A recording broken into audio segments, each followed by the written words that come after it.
دیکھیے جی، یہ بڑے تکلیف دہ واقعات اور معاملات ہوتے ہیں اور ان ایشوز کو ہمیں بالکل زیرو ٹالرنس کے ساتھ اٹھانا چاہیے۔ یہ ہنا جاوید کا بھی جو اس وقت جو ایک بڑا ٹریجک معاملہ ہوا ہے، اس کے اوپر ہم سب بہت ہی پریشان ہیں، کیونکہ اس حد تک معاملات پہنچ گئے کہ اس کو قتل کرنا پڑا۔ کیوں قتل کرنا پڑے؟ خواتین کے ساتھ مظالم، یہ ظلم، یہ مار پیٹ، یہ قتل و غارت ریپ، یہ کب ختم ہوگا؟ سرحد یونیورسٹی راوات میں آج جو ایک ویڈیو وائرل ہوئی ہے سوشل میڈیا پہ، کیا کسی فوجی آفیسر کو باوردی اور پھر بھی پستول کے ساتھ کسی یونیورسٹی میں جانا چاہیے اور پھر فائرنگ کرنی چاہیے؟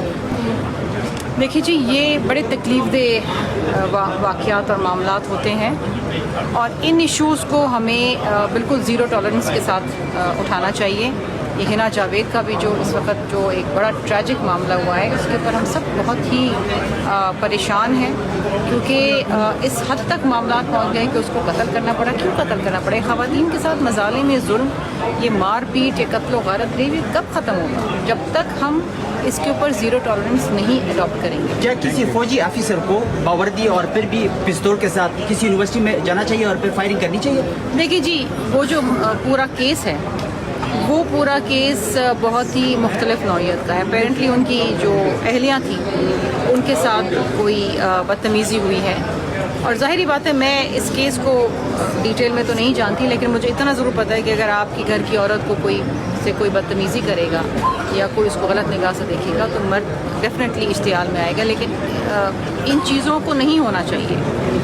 ان کی اہلیہ کے ساتھ کسی کو بدتمیزی نہیں کرنی چاہیے تھی۔ بات یہ ہے کہ خواتین کو تحفظ ہونا چاہیے، چاہے وہ گھر کے اندر ہو، چاہے وہ گھر کے باہر ہوں، چاہے وہ یونیورسٹی میں ہوں، چاہے وہ کہیں اپنی ملازمت کر رہی ہوں۔ یہاں پر خواتین محفوظ نہیں ہیں اس ملک کے اندر۔ سب سے بڑا مسئلہ یہ ہے کہ نہ وہ اپنے گھر میں محفوظ ہیں، نہ گھر کے باہر محفوظ ہیں۔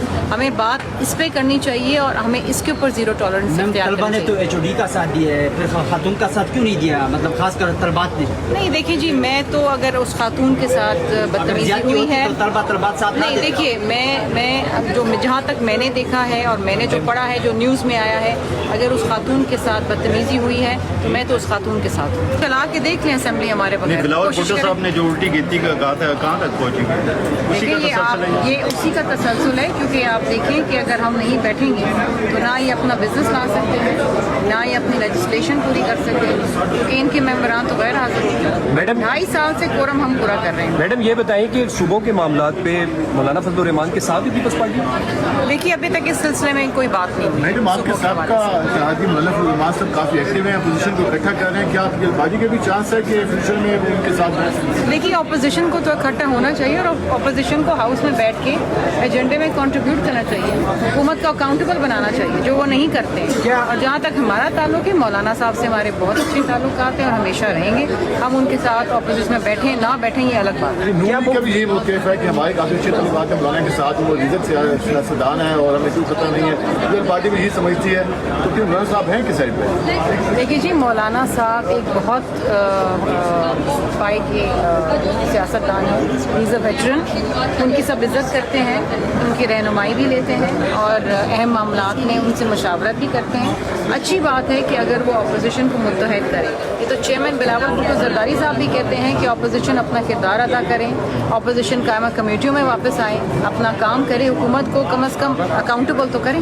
اچھا آخر میں یہ بتا دیں کہ یہ جو سیم پیج تھا حکومت کے ساتھ پیپلز پارٹی کا، کیا یہ سیم پیج اب نہیں رہا؟ اب تو نہیں ہے۔ کیا میم موجودہ حکومت ختم ہونے جا رہی ہے؟ آپ تو بہت آگے تک پہنچ گئے، ابھی تھوڑا صبر تو کریں۔